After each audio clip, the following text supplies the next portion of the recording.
In a surprising turn of events, the Stratus variant, scientifically known as XFG, has emerged as a significant player in the United States COVID-19 landscape, leaving many scratching their heads over its symptoms and implications. But here's where it gets controversial.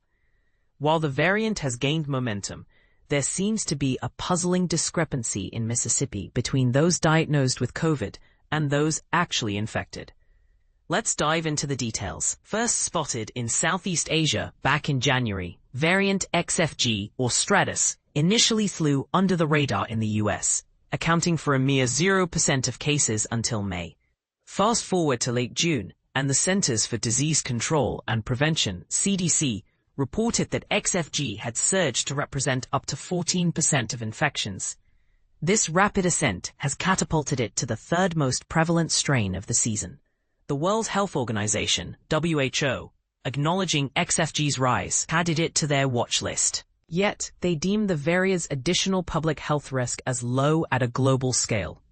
They also reassured the public that current COVID-19 vaccines are expected to remain effective against this variant, protecting against symptomatic and severe disease. As the pandemic evolves, the CDC has adjusted its update schedule, allowing more time to pass between variant prevalence reports. Despite this, testing, case counts, hospital admissions, and fatalities continue to be meticulously recorded on a weekly basis amidst the whirlwind of changing strains and vaccine funding cuts. Now, let's unravel the mystery of XFG. This variant is a hybrid of F.7 and LP.8.1.2, with the latter being the runner-up in the US's viral race. According to Subhash Verma, a microbiology and immunology professor at the University of Nevada, Reno, XFG's mutations might enhance its ability to dodge immune defenses. Importantly, there's no evidence that XFG triggers more severe symptoms or a significantly different set of symptoms compared to earlier Omicron variants. While XFG has been steadily gaining ground globally, it hasn't yet taken the top spot in the US. As per the latest data for the 2-week period ending June 21st, XFG accounted for 14% of US cases, trailing behind NB.1.8.1, 43%, and LP.8.1, 31%. WHO observed a spike in XFG cases worldwide in June, with data from 38 countries revealing that it made up just 7.4% of positive tests in the first week of May, climbing to 22.7% by the end of the month. Shifting gears to America's COVID-19 situation, during the week ending August 2nd, 8.5% of the 25,731 individuals tested came back positive. This marked a 2% increase from the previous week. Fortunately, only 0.3% of cases resulted in death and 0.9% required emergency room visits, both seeing a slight decline from the preceding week.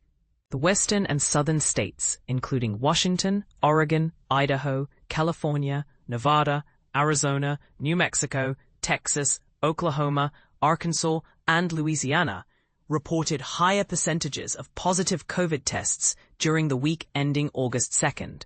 Mississippi in particular presents an intriguing scenario. Though emergency department visits related to COVID are on the rise, they remain relatively low. Wastewater analysis, however, reveals high levels of shed COVID-19 in the region. Moreover, COVID-related clinic and hospital visits have surpassed flu-related treatments since mid-June. When it comes to XFG symptoms, there's nothing out of the ordinary, according to Verma. Anecdotal evidence suggests hoarseness might be associated with the strain, as mentioned in social media posts and news articles. Common COVID-19 symptoms include fever, chills, cough, shortness of breath, sore throat, congestion, runny nose, loss of taste or smell, fatigue, muscle aches, headache, and nausea or vomiting. If you experience severe symptoms such as trouble breathing, persistent chest pain, confusion, or signs of poor circulation, seek medical attention immediately. This evolving situation demands our attention, and we encourage open discussions around the implications of XFG's spread. Share your thoughts on whether you think current measures are sufficient, or if more needs to be done to combat this new variant.